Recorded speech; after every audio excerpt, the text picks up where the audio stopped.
যোৱাকালি পশ্চিমবংগ অৰ্থাৎ ৱেষ্ট বেংগলত আমাৰ ভাৰতীয় জনতা পাৰ্টিৰ জনজাতি এজন সাংসদ নিৰ্বাচিত ৰাইজৰ লগত নিৰ্বাচিত এজন সাংসদ খগেন মুৰ্মু ডাঙৰীয়া তেখেতৰ সমষ্টিতে কিছুদিন ধৰি ৱেষ্ট বেংগলত যি বানপানীৰ যোগেদি লেণ্ডশ্লাইডৰ পৰা আদি কৰি বিভিন্ন ধৰণৰ ক্ষতিগ্ৰস্ত ৰাইজক মানে খবৰ ল'বলৈ যাওঁতে আমাৰ শাসকীয় দল ৱেষ্ট বেংগলৰ শাসকীয় দল মমতা বেনাৰ্জীৰ নেতৃত্বৰ যি শাসকীয় দল তৃণমূল কংগ্ৰেছৰ গুণ্ডা বাহিনীয়ে আমাৰ জনজাতি সাংসদজনক খগেন মুৰ্মু ডাঙৰীয়াক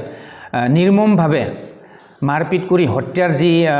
চেষ্টা সেই চেষ্টাক আমি ভাৰতীয় জনতা পাৰ্টি অসম ৰাজ্যিকৰ ফালৰ পৰা মানে কঠোৰ ভাষাৰে আমি গৰিহণা দিছোঁ সমগ্ৰ ৰাজ্যতে আজিৰ যি যোৱাকালি যি কাণ্ড সেই কাণ্ডক গৰিহণা দি জিলাই মানে প্ৰেছ মিটৰ জৰিয়তে আপোনালোকৰ জৰিয়তে যি আমাৰ মানে গৰিহণা কাৰ্য সেই গৰিহণা কাৰ্য হাতত লোৱা হৈছে ঠিক তেনেধৰণে আজি আমি তামুলপুৰ জিলাৰ ভাৰতীয় জনতা পাৰ্টি এছটি মৰ্চাৰ তৰফৰ পৰাও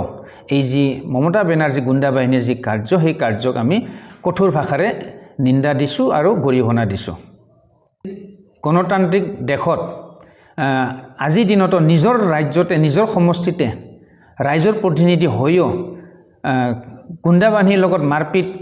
খাব লগাটো আমাৰ দুৰ্ভাগ্যজনক তেনে ঘটনা যাতে পুনৰাবৃত্তি নহয় সেইবাবে আজি আমি আপোনালোকৰ জৰিয়তে আমাৰ মমতা বেনাৰ্জী ডাঙৰীয়ানীক আমি কঠোৰ ভাষাৰে গৰিহণা দিয়াৰ লগতে সকিয়নি দিছোঁ যাতে তেনেধৰণৰ ঘটনা পুনৰাবৃত্তি নহয় পশ্চিমবংগৰ যি প্ৰশাসনিক ব্যৱস্থা ল' এণ্ড অৰ্ডাৰে কি কৰিছে আচলতে ৰাইজৰ প্ৰতিনিধিয়ে তেনেকুৱা যদি মাৰ খাব লাগে তেনেহ'লে আমাৰ সাধাৰণ জনতাৰ কি অৱস্থা হ'ব পাৰে এইটো আমাৰ মানে চিন্তনীয় বিষয়বস্তু হৈছে সেয়েহে মই আজি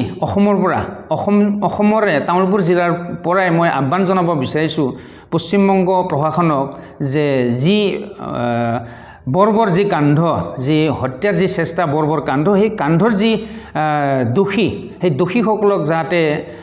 মানে বিহিত শাস্তি দিয়াৰ ব্যৱস্থা কৰে এয়া মোৰ ফালৰ পৰা আমি তামুলপুৰ জিলা এছটি মৰ্চাৰ পৰা মানে দাবী জনাইছোঁ